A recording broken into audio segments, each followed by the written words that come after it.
Assalamu алейкум, урматтуу кыргыз элим, урматтуу акыркы кабарлар лайв каналынын көрүүчүлөрү жана ошондой эле YouTube көрүүчүлөр. Сиздер менен акыркы кабарлар лайв каналы. Достор, сиздер бул канал аркылуу Кыргызстанда жана дүйнөдө болуп жаткан соңку жаңылыктарды билсеңиздер болот.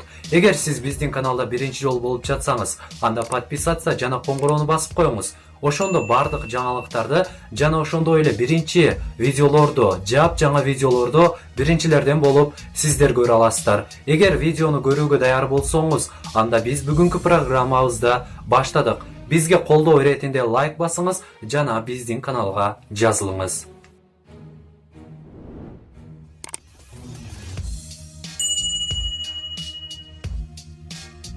Үстүбүздөгү жылдын 11 декабрында Өзбекстандын Ташкент облусунун Паркен районундагы номер 33 Кыргыз орто мектебине улуу жазуучу Чыңгыз Айтматовдун ысымы ыйгарылды. Бул тууралуу Кыргыз Республикасынын жазуучулар союзунан билдиришти. Мектептин алдына бюст тургузулуп, мектепке Чыңгыз Айтматовдун ысымы ыйгарылды.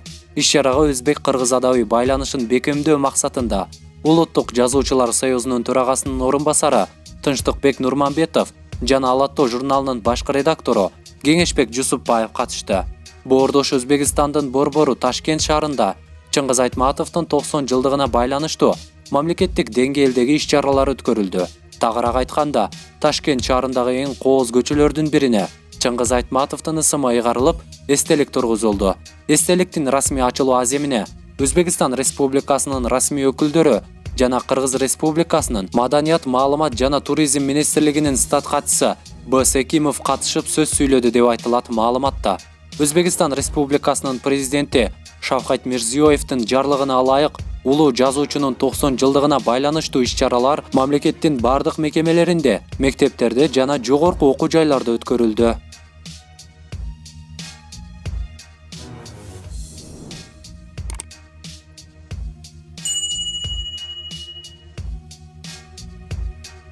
Кече 16 декабрь күнү Бишкек Нарын Тууругарт унаа жолунда, тактап айтканда Ысык Ата районунун аймагында бир нече адамдын өмүрүн алган жол транспорт кырсыгы катталган. Аталган аймакта Volkswagen Passat менен Toyota Impus кагышып, Volkswagen Passat унаасы өрттөнүп кеткен. Турмуш басылмасына булактар аркылуу маалым болгондой, бул жол кырсыктын кесепетинен жалпы 5 адам каза болуп, 3 адам жаракат алган. Учурда каза болгон 4 адамдын өздүгү такталды. Ал эми көз жумган 5 адамдын өздүгү такталууда. Ал болжол менен 55 жаштагы эркек киши. Маркумдардын денеси Ысык Ата райондук өлүк сактоочу жайга жеткирилди. Буга чейин жол кырсыкка катышкан Toyota Impus унаасында 7 адам бара жатса, экинчи унаада айдоочу гана болгону маалымдалган. Toyota'дагы 4 адам каза болуп, 3-өө ооруканага жеткирилген.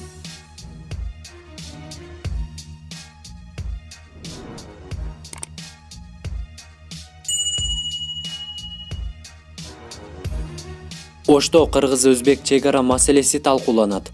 Кыргызстан менен Өзбекстандын чегара аймактарындагы облус жетекчилеринин кезектеги кеңеши бүгүн 18 декабрда Ош шаарында болот. Өкмөттүн басма сөз кызматы билдиргендей, жыйынга эки мамлекеттин премьер-министрлери Мухаммед Калай Абылгазиев менен Абдулла Арипов катышат. Бул тууралуу маалыматты Азаттык радиосу билдирди. Эки мамлекеттин ортосундагы чегаранын узундугу 1378 чакырымга созулат. Анын 85% такталганы расмий айтылган. Буга чейин Өзбекстандын тышкы иштер министрлиги сүйлөшүүдө эки тараптын кызыкчылыгын эске алуу менен Өзбекстандын Шахимардан жана Кандион блок тилкелери бир бөлүгү аныкталганын билдирген.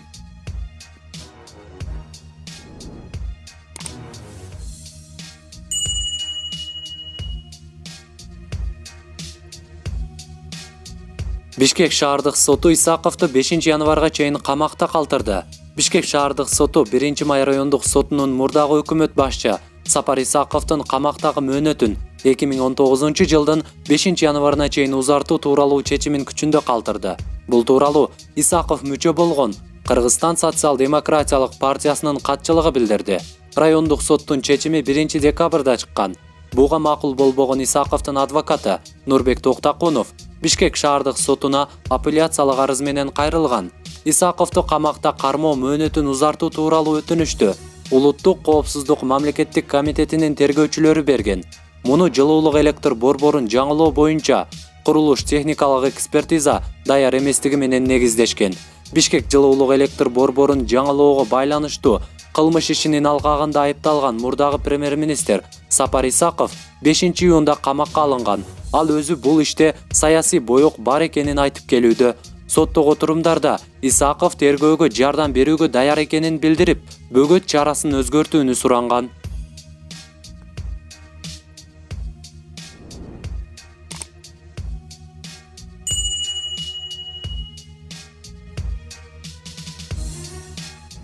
Мурдагы транспорт жана жолдор министри Жамшитбек Калилов орун басар Азимкан Жусупалиевдин ишине байланыштуу күбө катары суракка чакырылды. Бул тууралуу улуттук коопсуздук боюнча мамлекеттик комитеттин коррупцияга каршы күрөш кызматынын башчысы Сагын Исмаилов Бишкекте атайын жыйында билдирди. Исмаилов Калилов жетектеген мекемеде коррупциялык көрүнүштөр бар экендиги, ага 3 ай мурда эскертилгенин, ага карабай, ал министр кезинде пара алуунун алдын албай калганын белгиледи. 6 декабрда УКМК транспорт жана жолдор министринин орун басары Азимкан Жусупалиев $50,000 пара алып жаткан жеринен кармалганын билдирген. Атайын кызматтын материалдарына ылайык министрдин орун басары акчаны өлкө аймагындагы курулуп жаткан жол боюнча тендерге катышкан чет элдик компаниянын өкүлдөрүнөн пара катары алган. Чет элдик компаниянын кызыкчылыгын коргоо жалпысынан $520,000 бааланган. УКМКнын маалыматы боюнча, андан мурда министрдин кылмышка шектүү орун басары ортомчулар аркылуу $120,000 алган. Ал эми ортомчулук милдетти анын туугандары аткарган.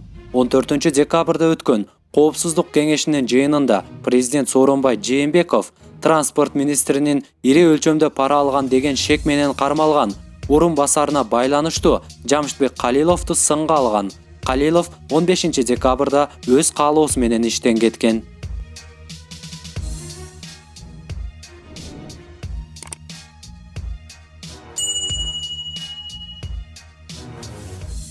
Кыргыз өкмөтү Кыргызстандын аймагында жүргөн Кытай Эл Республикасынын жарандары тууралуу жалпыга маалымдоо каражаттарында жана социалдык тармактарда таркаган маалыматтарга байланыштуу билдирүү таратты. Мамлекеттик чек ара кызматынын маалыматына ылайык 2018 жылы Кыргызстанга 35,215 Кытай жараны кирди. Ошол эле мезгилде бул аралыкта 34,436 Кытай жараны чыгып кеткен. Өкмөт аппараты Тышкы иштер министрлигине таянып билдиргендей, быйыл 21,017 кыргыз жараны Кыргызстандын визасын алган. Мунун ичинен 14,492 электрондук виза. Былтыр кытайларга 12,310 виза берилген.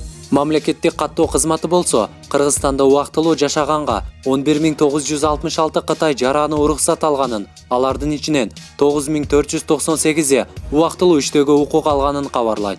Мындан ташкары 2010-2018 жылдары Кыргызстандын 60 жараны Кытай Эл Республикасынын жарандары менен расмий үй-бүлө курган. Соңку 8 жылда ошондой эле 268 Кытай жарандары Кыргызстандын жарандыгын алган. Алардын ичинен 171 кыргыз, 72 уйгур, 9 өзбек, 6 кытай, 9 дуңган жана 1 казак улутундагы адам бар. Өкмөт келтирген маалыматтарды эске алуу менен туура эмес маалыматтарды камтыган чакырыктар Кыргыз-Кытай эки тараптуу стратегиялык кызматташтыгына оор залакасын тийгизе тургандыгын эскертет. Ушу тапта айрым интернет сайттарда, социалдык тармактарда жана мессенджерлерде Кыргызстанда Кытайдын жарандары көбөйүп кеткени, кыргызстандыктар менен чырт жатактарга барып жатканы жана башка маанидеги жазышуулар, видео жана сүрөттөр тарап жатат.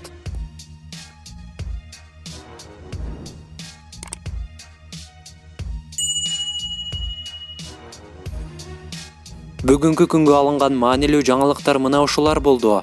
Жагымдуу жаңылыктар менен жолугушканча сак саламатта калыңыздар.